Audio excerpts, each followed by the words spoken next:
Welcome to the First Nations Health Managers Association's weekly town hall with your host, Marion Crow, your resource for COVID-19 related news and information. Send us your questions to fnhma@ihtoday.ca. Over the next hour, you'll hear from health professionals and Indigenous community leaders. As always, we have reliable and credible information for you and your community. We want to hear from you.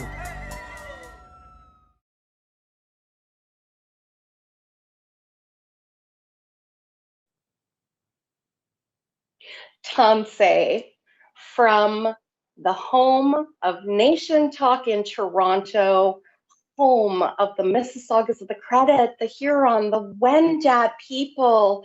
I can't thank you enough for allowing us into your territories, your nations. It's an incredible show lined up for you in this hour. We're going to take you back of the COVID waves. We're going to show you the amazing work.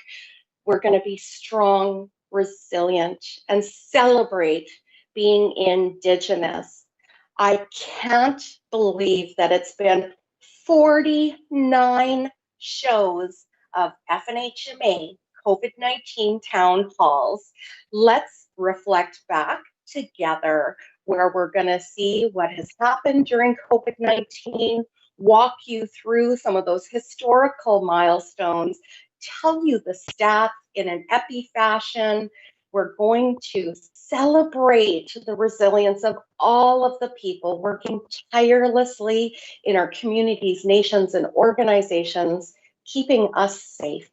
I certainly hope you get to take a reprieve, at a break, recharge, and of course, our thoughts and prayers for all of the children whispering, they found us, we get to go home. When you are wearing orange, buying orange, make sure you check that the proceeds are going to the Indigenous organizations that they're meant to. So buy Indigenous, but make sure that those proceeds are in fact going to the orange shirt. And I proudly wear my orange today in honor and recognition. Now, I want you to know that we have a whole bunch of amazing certified First Nation health managers within the First Nation Health Manager Association organization. And today, you're going to see across the bottom of your screens all of the names in our way to thank you for being strong, proud FNHMA certified members for achieving that designation.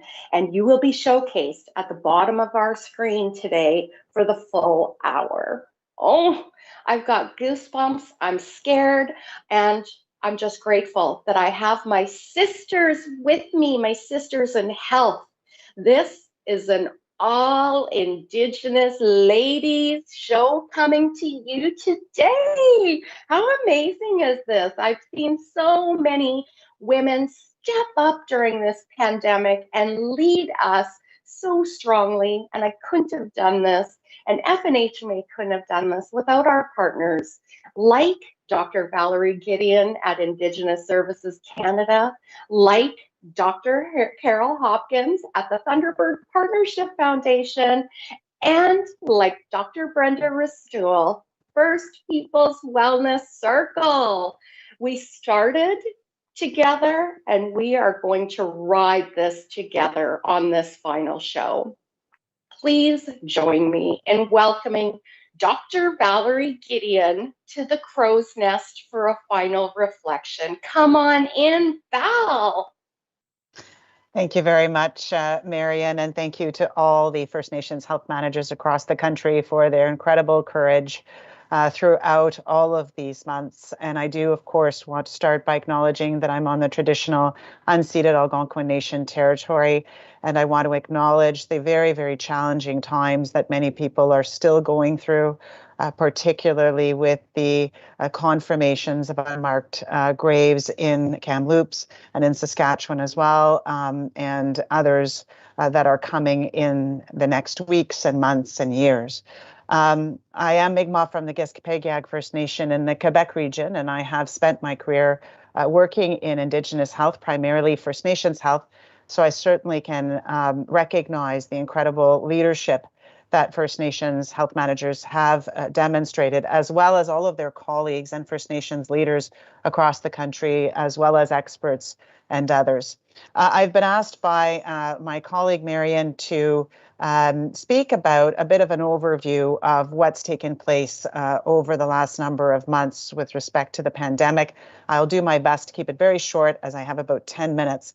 I'm not going to be able to do full justice to all of the efforts and also the losses that people have suffered, which we also have to recognize that there are many people that are grieving because of the impacts of the pandemic, or that are experiencing challenges in their own lives from mental health or family relationships, social impacts, economic impacts. And we also don't want to take that lightly, and recognize that it will take many months and years to recover from the impacts of the pandemic.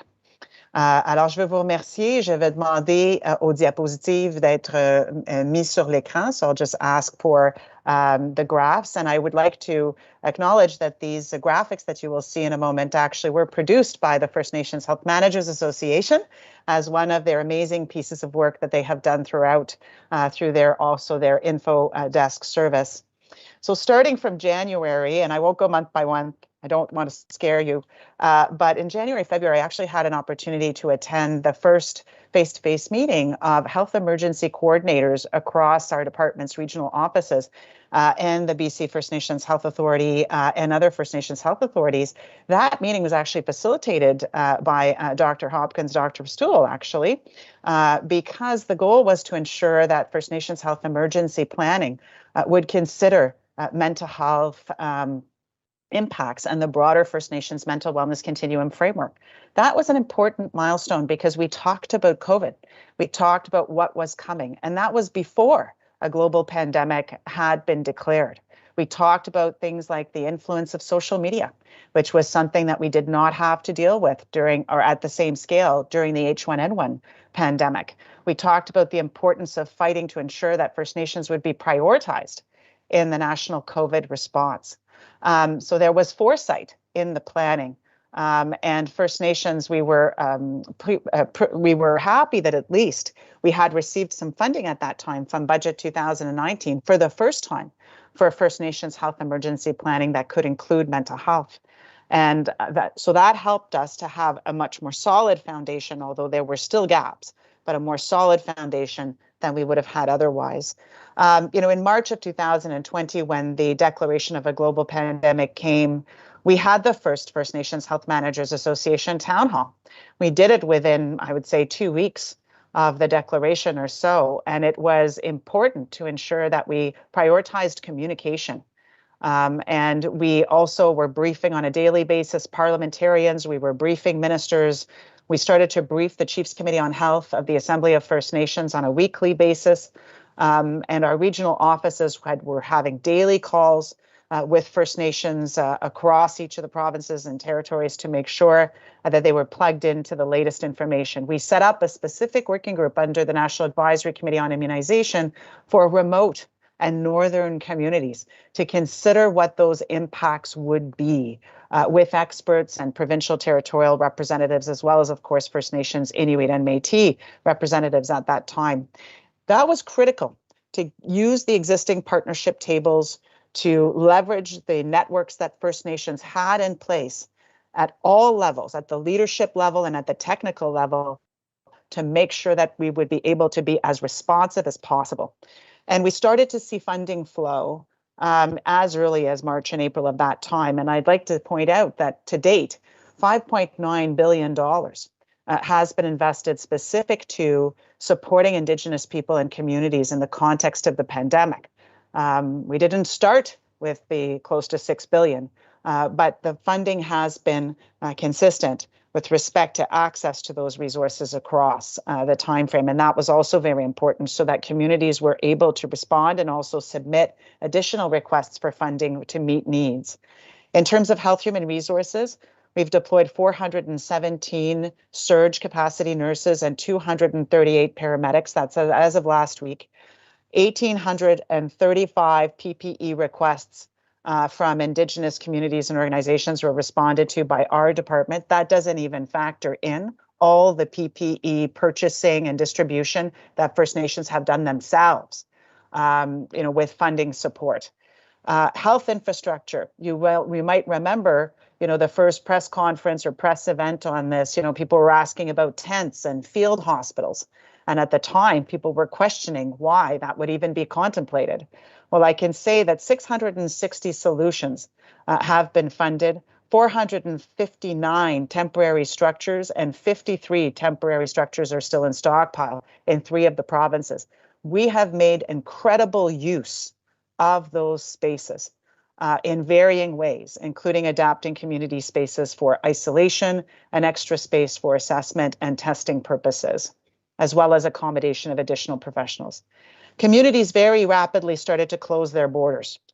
They knew that they needed to restrict access to their community and they needed to protect their community members. And even as of last week, we still had 431 communities that had some form of community closure. Testing.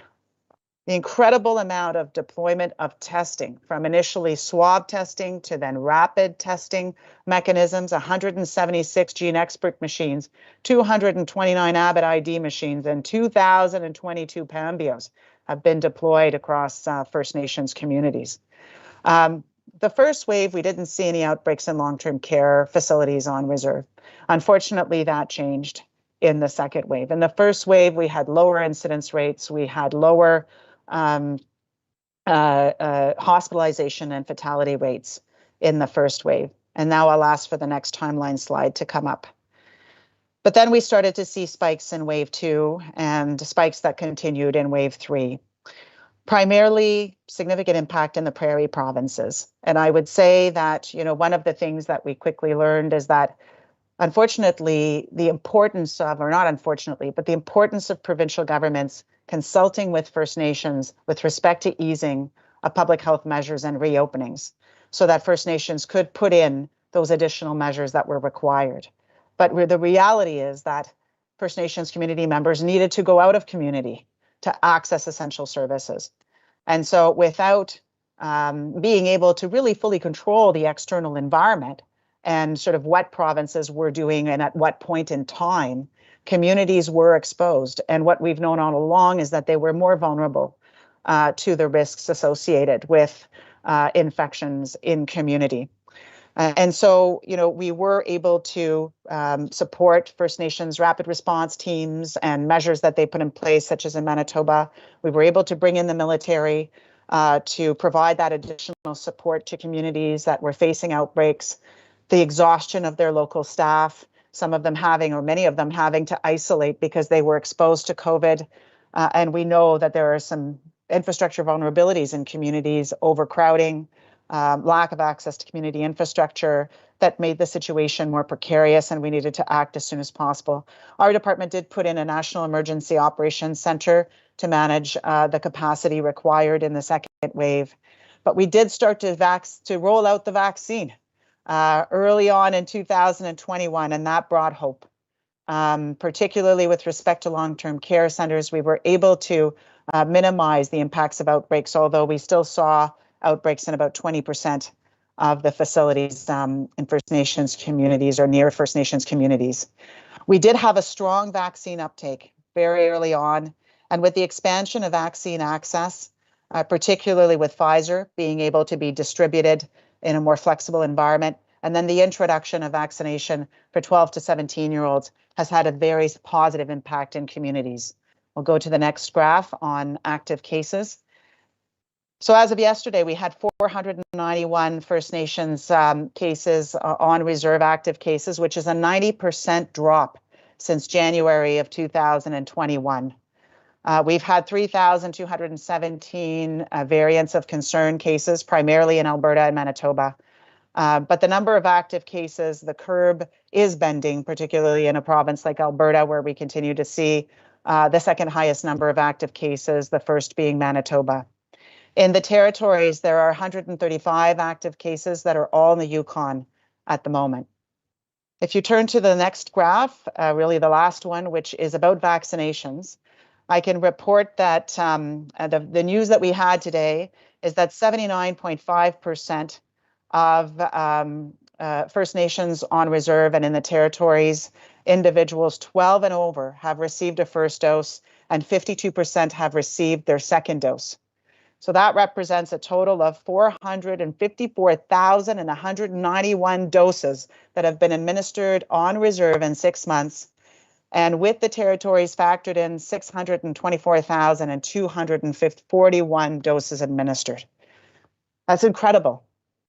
That is an amazing feat that demonstrates partnership and demonstrates First Nations leadership. But we still have a few things to keep in mind, and I'm wrapping up.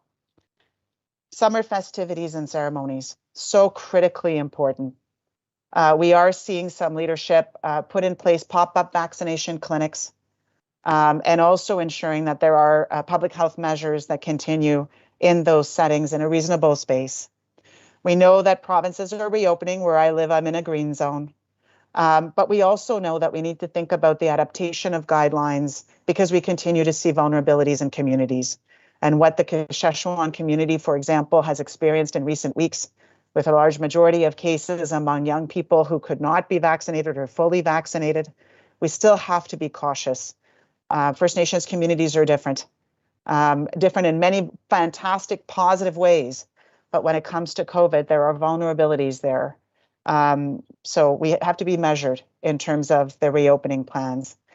We are working with First Nations and others on the proof of vaccination credentials to make sure that we would not be hindered in any way because of things like the lack of internet access. We need to make sure that those processes will be adapted to the reality of communities, and we're working with the Public Health Agency and Immigration on that, and also specific considerations for border communities, which is a big issue, as we know. And then, of course, rolling out of the budget 2021 resources that continue for COVID on a number of fronts so that communities will be able to rely on those resources. We have 200 million out of the Indigenous Community Support Fund that has been rolled out, and another 200 that will come in the fall. And there continues to be funding accessible for communities that have needs-based requests. And finally, I just wanted to note that by the end of July, we will have enough vaccine in Canada to fully vaccinate all Canadians.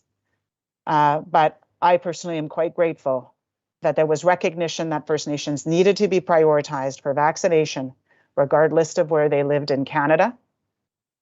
And that was extremely important to be able to mitigate the impacts of the third wave on our community members. Walaliuk, Marion, for everything that you have done to be able to be a trusted source of information during a time of great vulnerability and misinformation. And thank you very much also, Carol and Brenda, for your continued support and leadership throughout this time. Wow, the numbers just say so much. Valerie, a heartfelt appreciation for your leadership. It really means a lot when we have an Indigenous leader at the helm of First Nations health services delivery and in our relationships with the Crown. Just undying gratitude. Val, you unpacked so much information in the tiny window we gave you. Why don't you all join me in taking a look back? We put together a montage of some of the topics and guests that have joined the Crow's Nest. Can we pull the montage now, folks? Welcome to the First Nation Health Manager's home here in unceded Algonquin Territory in Ottawa. We're really excited to have you all join us via this technology platform. Thank you for allowing us into your territories via technology. So thank you very much, Bienvenue. And I remember talking to him the next morning after all this had happened. And there was a line there that really stuck with me. He said, you know, Alika, at the end of the day, it doesn't matter what I've accomplished in my life. when I put on that hospital gown, I'm just another Indian. And that really stuck with me and led to a lot of different conversations about racism and discrimination and bias, and how, because of my role as a physician, he was able to navigate some of those systems. And so what Safe Space does is it's a way to share anonymously your story, and for it to be captured and then combined with other stories so we can discover patterns. And those patterns are then validated through a series of steps and connections within the health system. And once we have some confidence in the repeatability and reliability of these stories, we then share them with the health system and with patients so we can all make better decisions. I know resources will be there. Economic recovery will happen. So for right now, we just have to worry about the aftermath and take care of each other, take care of our country, take care of our province, take care of our nations. And then at the end of the tunnel, we'll be back to where we were. But then this should be a wake-up call to everyone across Canada, across the world. And this is just the tip of the iceberg of being prepared. I'm very proud of our staff. We did, during that period of time, 26,600 and such wellness checks. So our community felt supported. They were called constantly to ensure just every single day someone out there was getting a call from Wabano saying, how are you doing? What do you need? And what is it that we can do to make your life better? With everything that has been thrown at us, we've built a strong security system within the community. All the checkpoints were shut down. The nursing staff, the medical staff of Pastrac was beefed up. We had the military on some and still do where needed as needed. I believe we were one of the first in Canada to call in the Canadian military, and they responded very quickly and effectively, and very thankful for that. It's important that we ring the alarm bell about what's happening in Toronto. There's been thousands of cases of Indigenous people getting COVID-19. And right now, to serve a population of about 70,000 people, that's about how many First Nations, Métis, and Inuit are in Toronto. There are 2 part-time clinics. And they are doing incredible work out of Anishinaabe Health and the Aduje Clinic, but they're getting so tired. And there's a wonderful network of urban Indigenous organizations that are just working around the clock to help people, keep people safe, and ensure they have access to the vaccine. We had a lot of thanks and gratitude from the communities for coming and for providing vaccine, but the thanks and gratitude really went both ways. And we had team members who used words like this was life-changing for them, that this was a highlight of their career to be able to go into these communities and contribute in a positive and preventative fashion. This was an opportunity to interact with the communities in a completely different way, in a positive way. We're able to build some really strong relationships.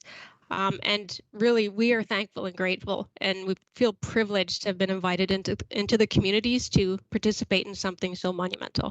To date, and I'm really excited to share this number actually. So to date, VIO volunteers has been able to give just over 1.6 million masks, 9,450 face shields, 7,662 liters of hand sanitizer to 174 Indigenous communities and 32 organizations in 7 provinces. Thank you very much to all of our supporters, to FNHMA, to Nation Talk for having us on here and helping us spread the word. And I think that this is one of the first times that I've seen a truly strong attempt at an equitable rollout for a vaccine, for healthcare services, for First Nations, Inuit, and Métis people living on reserve.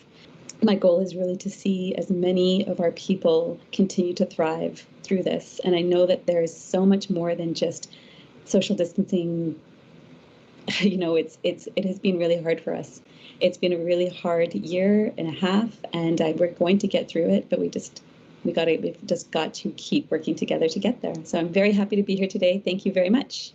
I really want to thank all the healthcare workers, and not just in Ottawa. I mean, I've seen it all across this province and country, physicians, nurses, housekeepers.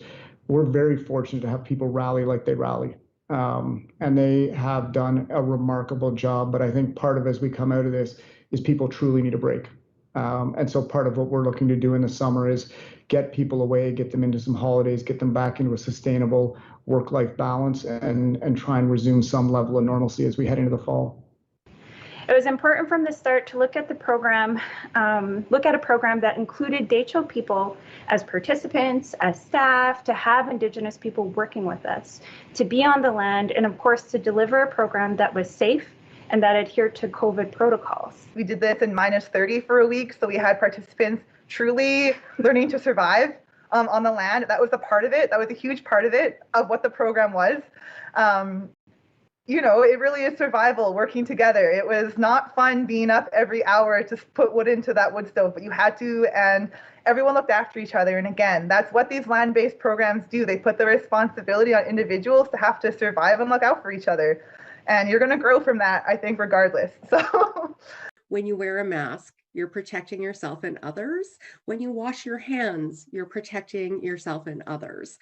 When you keep a moose length, a fishing rod length away, a deer length, you are protecting yourself and others. So let's stick to the scientific data that keeps us safe. Get your flu vaccination.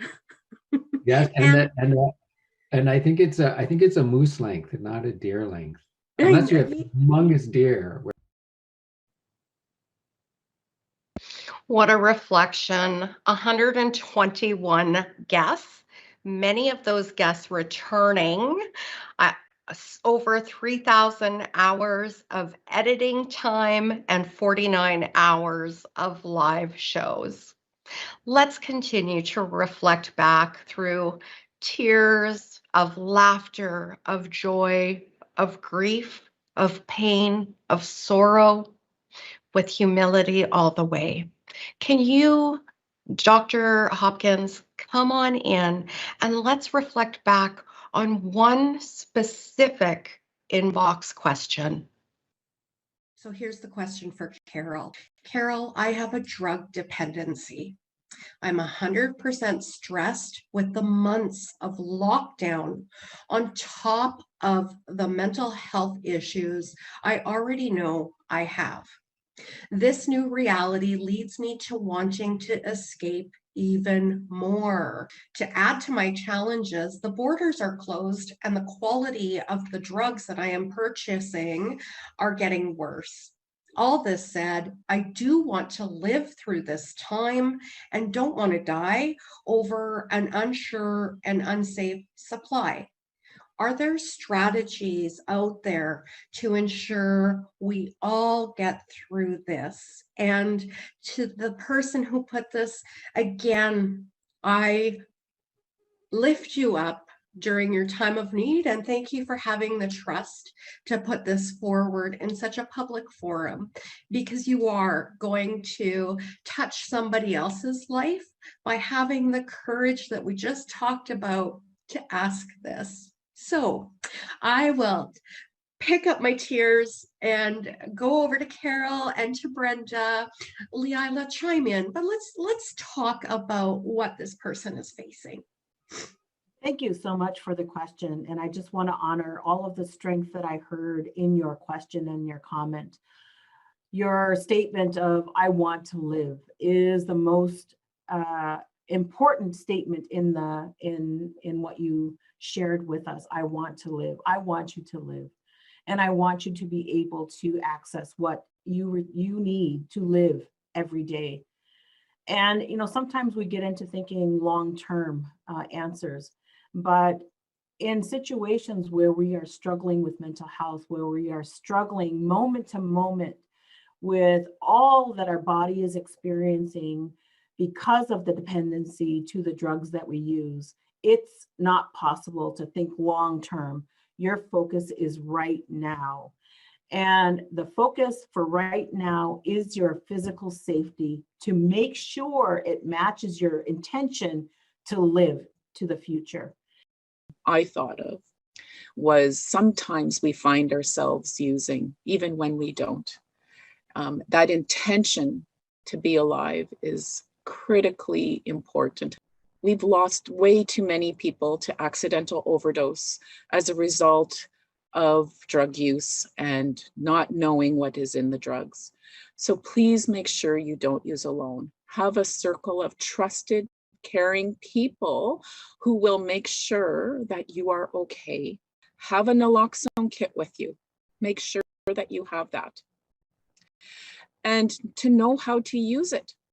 Make sure you get safe supplies of the drugs that you use to avoid further physical problems from your drug use, and use that. And if you find that you cannot have a circle of people around you when you use, then I'm suggesting that there are lines out there that you can call when you're using.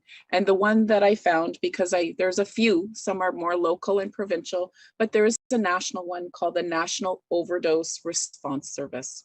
You can call that line and tell somebody that you're going to use, and they will stay on the line with you and make sure that you are safe when you are using. And that intention to stay alive, I would say each and every day, give gratitude for your life, because Creator sees a special purpose for you. And so pray every day, as Carol has said, with your tobacco. Give gratitude for your life. Give gratitude for the decisions you're going to make for that day, and make only decisions for that day. Don't make a decision for tomorrow. Make it, and if that's too much to make it for the day, make it for the half a day or the hour or the 10 minutes. Whatever it takes, make only simple decisions that save your life and allow you to honor your life each and every day. All of those other parts around the struggles with mental health will be heard through prayer. When you are ready for those other parts, they will come. But for now, it is about just giving gratitude for your life and reminding yourself that every decision is about living life. Thanks. Brenda, there's nothing more to add. I mean, that's what's going to carry us out. And you know what? This is, I think, Town Hall number 26. And this is why we're here. This is why we bring together the network of people to support you. Everyone listening, everybody watching, to get your questions answered. And I think today we may have saved a life or two. Bueno, show. No shamandish cause gaye maingan and dodem. Lene lanape quayendo, lanape king and donjaba.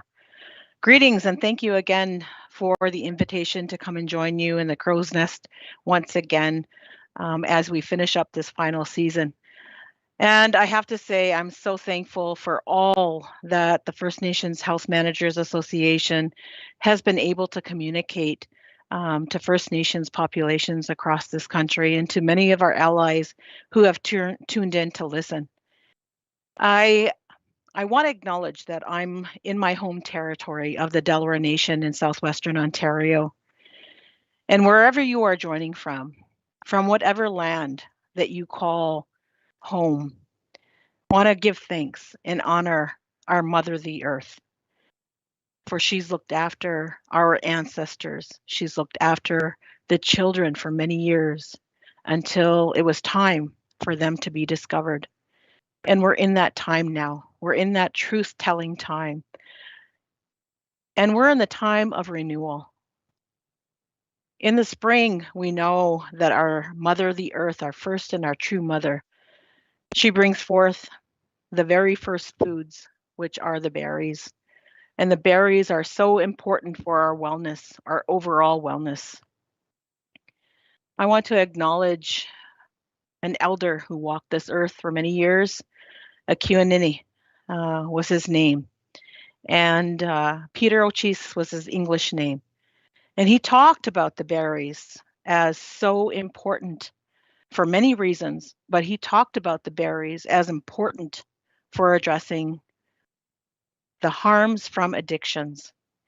He said that at one time, when our people in the past, our ancestors, that they faced pandemics and they faced all of the hardships that this world offers, that they survived with a commitment to their original teachings and to their original stories.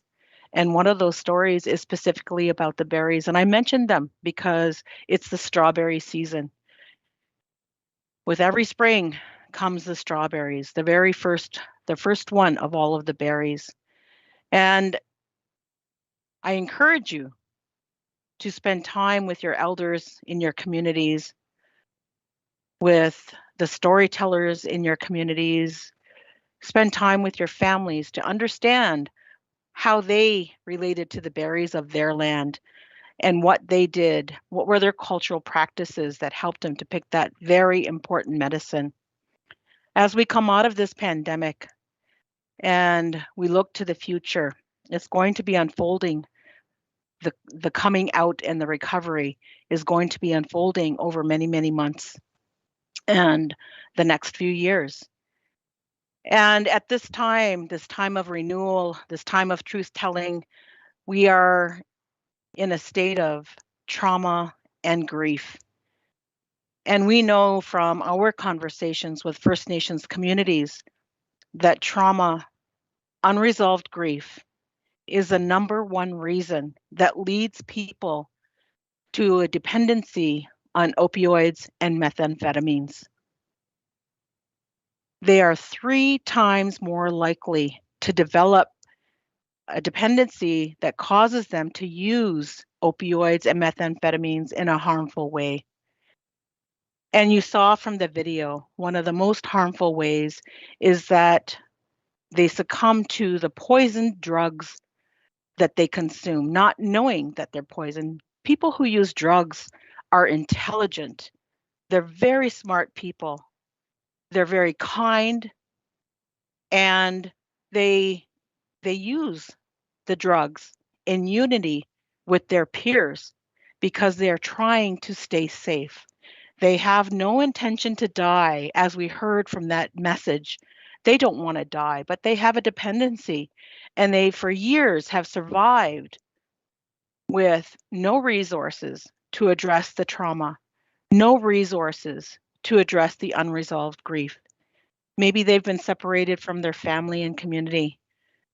For sure, they may have been separated from their culture, from their land, and from their language.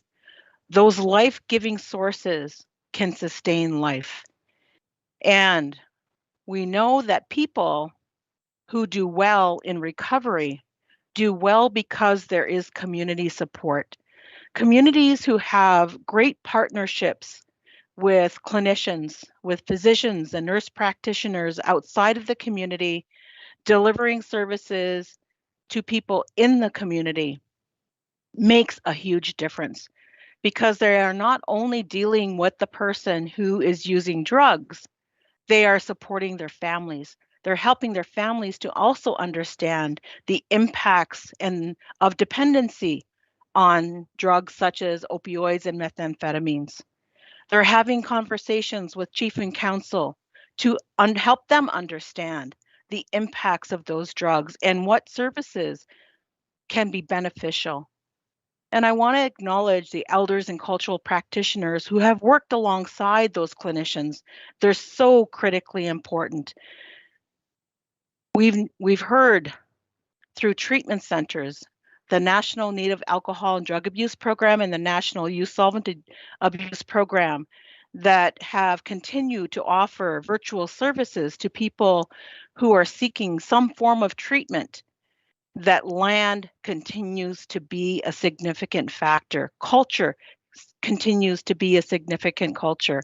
And in fact, treatment centers have seen, through their virtual delivery of service, teaching people about culture, teaching people about the meaning and the purpose of being connected to land, helps people to grow their wellness, grow their hope, their sense of belonging, having an understanding about the meaning of their life and having a sense of purpose of their life. It grows anywhere from 9 to 15% through virtual services, through connection on the land we have data that tells us that that connection to the land can improve their wellness as much as 23% just in a short amount of time, because it offers that environment that is true to their identity and helps them to start their journey of recovery. I can't emphasize enough the importance of having a safe supply of drugs. There are programs that are being evaluated for safer supply of drugs, pharmaceutical grade heroin that can help people who have a dependency on opioids and can avoid the drug poisoning that causes death.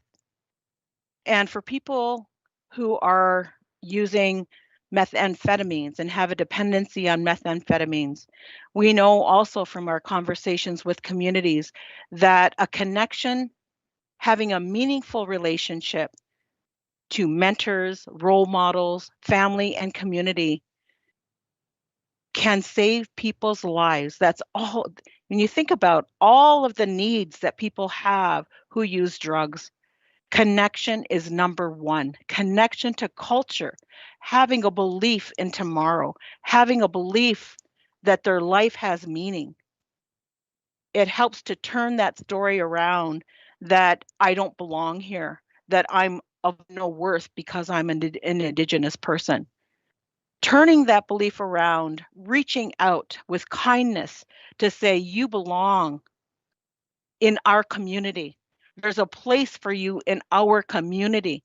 I want to support you in your journey to recovery and addressing that unresolved grief and trauma. It can be a significant beginning to not only reducing the harms of people who use drugs, but also the harms to the overall community, harms to the family. I want to say, Wewenebojo, greetings to all of our relatives across Turtle Island, and acknowledge you as relatives, that we have to understand that we are related and we can support each other. Our relationships have meaning. And I encourage you, again, 3 times more likely not to use opioids and methamphetamines in a harmful way, just through having those connections. And those connections can save lives. Enjoy the summer. Dance across this land. Sing those beautiful songs in our language. Celebrate life. Meweni, miigwech. Carol, I don't know whether to cry or be happy. I'm just so emotional about all of the things that everyone has been going through, accomplishing, but there is hope. Dr. Brenda Ristool, come on into the crow's nest.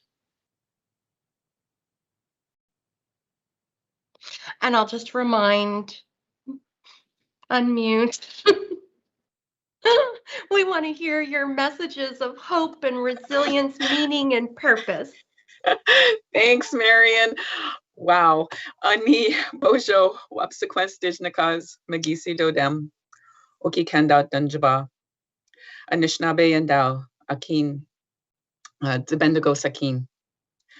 I just want to thank you, Marian, for inviting me as well back into the crow's nest, and to just say a big heartfelt Chimigwech to all of our frontline workers, to our cultural practitioners, and to our family members who have taken the time to care for each other and to ensure that we live another day, to ensure that our communities remain strong, and to find all of the teachings within their land, within their stories, and within their cultural practices that they may have been doing on their own, because all of that builds resilience. And I really appreciate what Carol had to say, because she reminded us that we, each and every person in our community has a purpose, and that we need to connect and support them to find that purpose. And I was thinking about, how have we got to where we are, recognizing that in today, we have been exposed around continued harms and griefs and traumas. And beyond that, one of the things that we've read is that those little people who were lost to us have been uncovered and found, and that they have planted seeds for us. And those are seeds, I think, of resiliency. And they tell us about the possibility of hope, and that they have felt that we can be connected to them, that we can have meaning and we can have purpose because we belong to the land, we belong to our families, we belong to our communities. And for me, when I think about holistic resiliency and I think about what that means as Indigenous people, I'm reminded in listening to all of the information that Valerie gave, that we have strong, caring and supportive communities, that we immediately responded with, how do we take care of ourselves? How do we ensure that we are going to protect each other? And sometimes that was by border closures, sometimes that was about bringing food in. But in all of those situations, the thing that I heard was that we all had a strong belief in our success to get through this together. So when we have strong and supportive communities, we have that ability to have high expectations for our successes in taking care of each other and recovering and being resilient. And I think what we heard and saw in our communities, whether it was attending to COVID or attending to the traumas that we've heard with these most recent discoveries of the unmarked graves that we all knew about, was those opportunities for all of us to be meaningfully engaged and to participate in taking care of our communities. So being fire keepers, dropping off groceries, making phone calls, those were all critically important. And what they've created is strong, positive, caring, kind bonds of connection. And when we have that, we are able to be very clear about our boundaries and be consistent. So those boundaries of our community, we set those and we made sure that we protected the people in our communities, who was coming in, who was leaving, and why. But we also had those boundaries as frontline workers about who do we need to take care of? How do we do that? What are the things we need? Whether we were asking of that from the Crown and the government, or we were asking that internally of ourselves, of our leadership, what do we need and how do we need to get there? And in all of that, what we saw by bringing people back to connection of land, to teaching them about the medicines, to teaching them about our practices that we could do, was those skills, the skills that we either had, that our grandmas, our Gokmas and our Nokchimas gave us, or the ones that we have discovered in our own journeys. And through all of that, we've created strong, healthy self-identities around culture. And most important, I heard through all of this, was language, our use and our connection of language. How many of our people returned to learning language at this time, whether it was on the land, through Zoom, through many ways. We've heard more push and practice for using our language to help us to be strong and resilient. And because language gives us that value of shaping relationships, it builds a sense of belonging in our communities, it creates opportunities for forming our identity. It promotes stability, tolerance, belonging, and balanced thinking. And it helps us to develop strong executive functioning so that we can be good problem solvers and figure out what is the next steps for recovery. You know, through all of this time, there has been fears. We have been afraid of what we don't know. We have been afraid of losing more of our families, more of our community members. We've been afraid of not being given equal access. We've been afraid to recognize that the gaps put us in vulnerabilities. But I think through all of that, there are three key messages, and Carol mentioned them and Valerie mentioned them. That was about having kindness towards each other who don't know what they need, who are unable to gather and find the strength or the courage to face some of their challenges and their trauma. When we have kindness, we give them that sense of belonging and that sense of purpose by showing them that they're part of something bigger than themselves. And we need to have acceptance that they are where they are right now, but that if we continue to invest and nurture them through culture, through land, through language, that we can help them connect to their sense of life purpose, to that meaning of being alive. And finally, to have courage to face things together, to be able to recognize that we all play a part in that braid of life, that we are stronger together than apart. And I want to end by thinking about a legend that I was thinking about. And I know, Marion, you like when I have them, so I was kind of trying to think of one. And my son's spirit name is of the Northern Lights. And this was one, so it's a bit of a connection to kids, to our children and to our future. And it's the legend of the Northern Lights. And I'm not going to read it, but I'm going to tell you briefly that it talks about the salmon and the white bear, and the white bear as having infinite wisdom and healing. And he came to the waters and he said to the salmons, look to the light and look to swim to the top of the great mountain. And there you will find home in eternal light. The salmon really questioned their ability to do this. They didn't think they had the strength, but he said to them, if you look upward and fight onward, you can conquer the great mountain. So there were some of those who chose to follow the words of the bear, and they swam upwards and they swam onwards. Some of them got tired and they turned back, and some of them got discouraged because it was such a long and hard swim. But they looked up to the heavens, and what they saw there was a light. Those light was filled with glittering stars, and they were reminded of the bear's promise that if they did this, they would find eternal light. And so that gave them energy and it gave them hope. And they continued to move forward. And as they did that, it changed the salmon into these beautiful colors of red and yellow and silver. And they began to have hope. And they noticed that then they were at the top of the mountain and they could touch the skies. And it was like an eternal river. They wanted to be part of this, but they didn't know how to do that. They looked below them and they saw those who were lost and wandering because they were so lost. And the bear reappeared and it encouraged them. It said, I encourage you to become a light for all of those who are lost. So in that moment, they let go of their doubts and their fears for what they truly wanted. And when they did that, they became part of the Northern Lights, and they were full of light and life.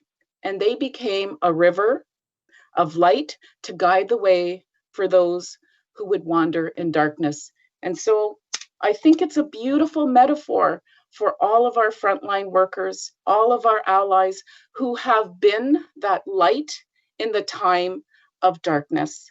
We have worked together to be that beautiful, shining northern light that tells us that we are resilient, we are here, and we will recover together.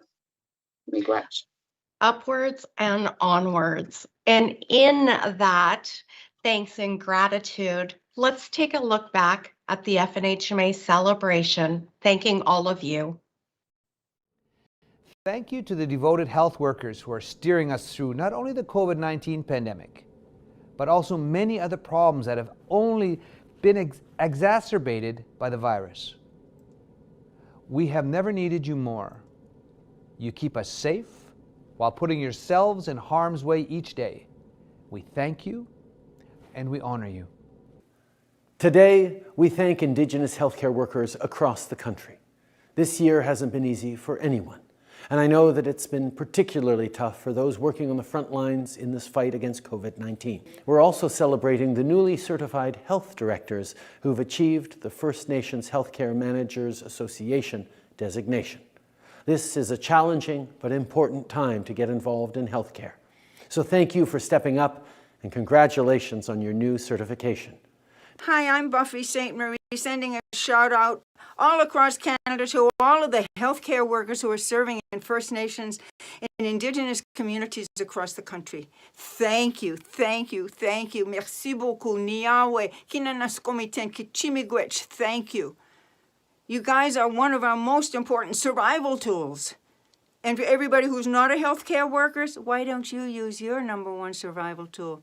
Mask up, protect them, protect me, protect you and everybody else. Mask up, people. Hey everyone, Carey Price here. I just wanted to take a moment to thank all of the healthcare and frontline workers for their courageous efforts in keeping us safe and keeping us going on a daily basis. I hope the very best. Keep up the great work and stay safe out there. Together we'll get through this. Take care, everyone.